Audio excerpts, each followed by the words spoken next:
لیکن یہ ہے کہ آپ ہفتے میں 2 دن روزے حضور کے ہیں، سوموار کو اور جمعرات کو، مہینے میں 3 روزے یہ ہیں، اس میں گویا کہ سنت پر عمل بھی ہو جائے گا۔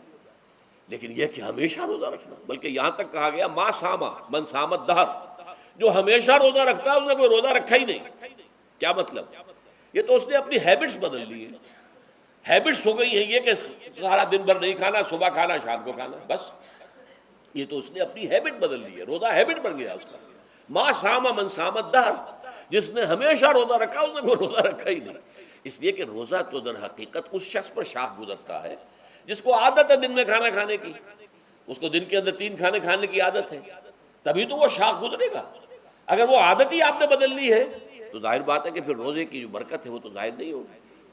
تو بہرحال اس اعتبار سے غور کیجئے کہ یہ پہلا حکم جو ہے روزے کا، لعلکم تتقون، تاکہ تمہارے اندر تقوی پیدا ہو جائے، اپنے نفس پر کنٹرول پیدا ہو جائے۔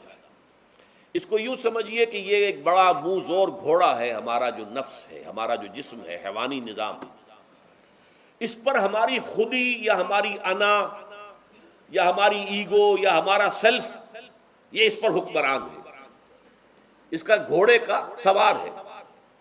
اب اگر گھوڑا منہ زور ہے اور سوار کے قابو میں نہیں ہے تو کیا نتیجہ نکلے گا؟ اب وہ گھوڑے کے اختیار میں ہے، سوار صاحب کی جان جو ہے وہ جا کر پٹخ دے کہیں، کسی کھائی میں گرائے، کسی اور جگہ گرائے، وہ تو گویا کہ اس کے رحم و کرم پر ہے۔ ہاں اگر سوار تکڑا ہے اور سوار نے جو ہے گھوڑے کو قابو میں کیا ہوا ہے، اس کی رانوں میں بھی جان ہے، دبایا ہوا گھوڑے کو اپنی رانوں کے درمیان، تو ظاہر بات ہے کہ اب یہ گھوڑا جو ہے بہت بڑی ایسٹ ہے اس کے لیے۔ اب گھوڑا ادھر جائے گا جدھر سوار لے جانا چاہے گا، سوار اپنے مقصد، اپنی منزل تک پہنچے گا گھوڑے کے ذریعے سے، اور اگر برعکس ہے جیسا کہ میں عرض کر چکا ہوں تو وہ سوار جو ہے وہ گھوڑے کے رحم و کرم پر ہے۔ یہی معاملہ ہے، ہماری خودی یا ہماری انا یا ہمارا ایگو، یہ در حقیقت یہ راکب ہے، اور ہمارا وجود حیوانی یہ مرکب ہے، یہ گھوڑا ہے۔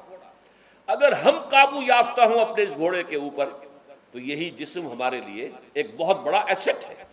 ہاتھوں سے نیکی کمائیں گے، پاؤں سے نیکی کمائیں گے، آنکھوں سے نیکی کمائیں گے، کانوں سے نیکی کمائیں گے، یہ ساری نیکیاں کمانے کا ذریعہ بن جائے گا۔ تلاوت قرآن سن رہے ہیں تو کانوں کی نیکی ہو رہی ہے، قرآن دیکھ کر پڑھ رہے ہیں تو آنکھوں کی نیکی ہو رہی ہے۔ یہ سارے ہمارے اعصاب، ہمارے تمام اعضاء و جوارح نیکی کا ذریعہ ہے۔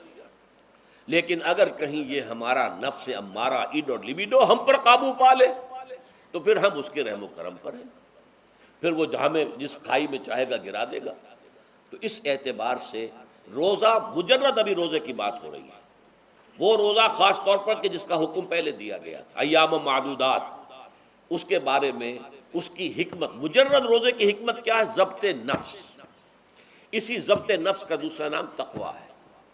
آپ اپنے نفس پر قابو یافتہ ہیں اور پھر اللہ کے سامنے جھک رہے ہیں، یہ ہوئی نا اصل بات۔ آپ اللہ کے سامنے تو جھک رہے ہیں، اے اللہ میں تیری ہی بندگی کرتا ہوں اور کروں گا، نفس پر قابو ہے ہی نہیں، تو آپ کا یہ کہنا محمل ہو جائے گا۔ نفس کا تقاضا ابھرے گا اور آپ اس کے آگے ہاتھ جوڑ کر کھڑے ہو جائیں گے، تو گویا کہ جو آپ نے کہا تھا ایاک نعبد و ایاک نستعین، اس کی پیروی کرنا، اس کو پورا کرنا، اس کا تقاضا بجا لانا آسان کام نہیں ہے۔ چبی گویم مسلمانم بلرزم، کہ دانم مشکلات لا الہ رہا۔ جب میں کہتا ہوں کہ میں مسلمان ہوں تو مجھ پر کب کب کی طاری ہوتی ہے، اس لیے کہ مجھے معلوم ہے کہ لا الہ کہنے کا مقصد کیا ہے اور مطلب کیا ہے، اس کے تقاضے کیا ہیں۔ تو روزہ، مجرد روزے کی غرض و غایت تقویٰ یا ضبط نفس، یعنی سیلف کنٹرول، اور اس سیلف کنٹرول کے ساتھ اپنے پورے وجود کو اللہ کے سامنے جھکا دینا، یہ عبادت ہے۔ اب آئیے، اس عبادت کے لیے، روزے کے لیے رمضان کا مہینہ کیوں منتخب کیا گیا بالآخر؟ پہلے تو وہ ہر مہینے کے 3 دن تھے، بالآخر مستقل تا قیام قیامت اور رمضان کا مہینہ ہے۔ اس کی علت کیا ہے؟ ظاہر بات ہے کہ سارے 12 مہینے اللہ ہی کے ہیں، ہفتے کے سارے دن اللہ ہی کے ہیں، دنوں میں سید الایام جمعے کا دن ہے، مہینوں میں سید الاشہر، یہ جتنے مہینے ہیں ان میں سردار جو ہے مہینوں کا وہ رمضان مبارک ہے۔ کیوں ہے؟ اب آپ پڑھیے تیسری آیت، شہر رمضان الذی انزل فیہ القرآن، رمضان کا مہینہ وہ ہے جس میں قرآن نازل کیا گیا، اور اس کی مزید کیا ہے تشریح کہ رمضان ہی میں وہ لیلۃ القدر ہے جس میں قرآن نازل کیا گیا۔ اب یہاں دو چیزیں علیحدہ علیحدہ سمجھ لیجیے۔ ہمیں معلوم ہے کہ قرآن حضور پر نازل ہوا 32 برس میں، نہیں 22 برس میں، 610 عیسوی سے لے کر اس موضوع پر آج شام کو تقریر ہوگی انشاءاللہ مفصل تعارف قرآن کے ضمن میں، بعد نماز عشاء قرآن اکیڈمی کی مسجد میں، کیونکہ معلوم نہیں کہ آج چاند ہو جائے گا یا نہیں ہو جائے گا، لہذا دورہ ترجمہ قرآن کل سے شروع ہوگا، اور آج جو ہے تعارف قرآن اور سورہ فاتحہ کا کچھ مفہوم میں بیان کروں گا، تاکہ یہ کہ رمضان مبارک کے لیے تمہید ہو جائے۔ پھر اگر چاند ہو گیا تو چھوٹی چھوٹی صورتوں کے ساتھ ہم تراویح مکمل کر لیں گے۔ ترجمہ قرآن کے ساتھ تراویح کل سے شروع ہوگی۔ بہرحال اس ضمن میں رمضان کا چناؤ جو ہوا ہے تو یہ ترجیح بلا مرجح نہیں ہے، ایسے ہی نہیں ہے کہ یوں ہی اس کو ترجیح دے دی گئی، اس کی حکمت ہے، غایت ہے، علت ہے، اس کا سبب ہے۔ رمضان کا مہینہ وہ ہے جس میں قرآن نازل کیا گیا، اسی میں وہ لیلۃ القدر ہے جس میں قرآن نازل کیا گیا، اگرچہ ہم جانتے ہیں کہ حضور پر قرآن نازل ہوا ہے 22 برس، 610 عیسوی سے 632 تک۔ اس معمے کو کیسے حل کریں گے؟ اس کا حل کیا ہے؟ رمضان مبارک کی ایک شب مبارک لیلۃ القدر میں پورا قرآن لوح محفوظ سے دفعتاً پورا کا پورا سمائے دنیا، پہلا آسمان جو ہے ہمارا، اس کے اوپر نازل کر دیا گیا۔ اس کے لیے لفظ انزلہ، انزلہ ینزل انزالن کے معنی ہے دفعتاً کسی چیز کو اتار دینا، اور نزلہ ینزل تنزیلا کے معنی ہے رفتہ رفتہ درجہ درجہ درجہ درجہ درجہ اتارنا۔ اعلام، عالم یعلم اعلاما، کسی شے کو خبردار کر دینا، بتا دینا، بس ہم نے بتا دیا تم جانو تمہارا کام۔ تعلیم یہ ہے اس کو درجہ بدرجہ سمجھانا، اس کے دماغ میں اتارنا، دیکھنا کہ اتنی بات سمجھ گیا تو اگلی بات سمجھانا، یہ سمجھ میں آ گئی تو اگلی بات، تعلیم اس کو کہتے ہیں۔ تو انزال دفعتاً اتار دینا، تنزیل رفتہ رفتہ تدریجاً تھوڑا تھوڑا کر کے اتارنا۔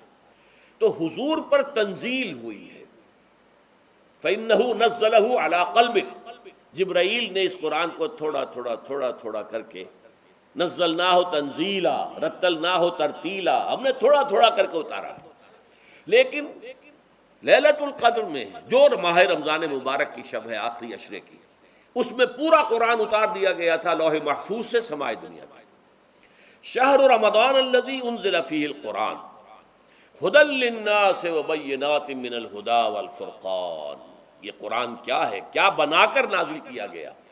یہ حال ہے، یہ لوگوں کے لیے، پوری نوع انسانی کے لیے ہدایت ہے، اور یہ ہدایت بینات کی شکل میں آئی، واضح تعلیمات جن میں کوئی شک و شبہ کی گنجائش نہیں، از خود روشن۔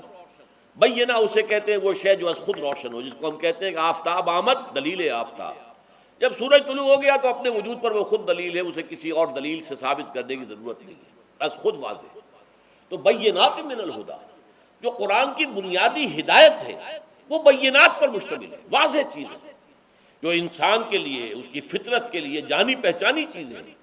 یہ کوئی باہر کی چیز نہیں آ رہی ہے، اس کے قلب کی گہرائیوں کے اندر یہ سب کچھ موجود ہے، اور اس کی گواہی اس کے قلب کی گہرائیوں سے نکلتی ہے کہ ہاں دیکھنا تقریر کی لذت کے جو اس نے کہا، میں نے یہ جانا کہ گویا یہی میرے دل میں ہے، اس نے تو میرے اپنی فطرت کی ترجمانی کی ہے۔ والفرقان، بینات من الہدی والفرقان، یہ بینات کا اطلاق فرقان پر بھی ہو رہا ہے، حق و باطل کے اندر فرق کر دینے والی شے۔ بین صورت میں یہ حق ہے، یہ باطل ہے، یہ جائز ہے، یہ ناجائز ہے، یہ غلط ہے، یہ صحیح ہے۔ یہ ہے قرآن مجید کی عظمت کا بیان۔ ویسے تو عظمت قرآن مجید کے اندر بہت سے مقامات پر آئی ہے، اور بڑے ہی پرشکو انداز میں بھی آئی ہے، لیکن یہ اس وقت موقع نہیں ہے اس میں جانے کا۔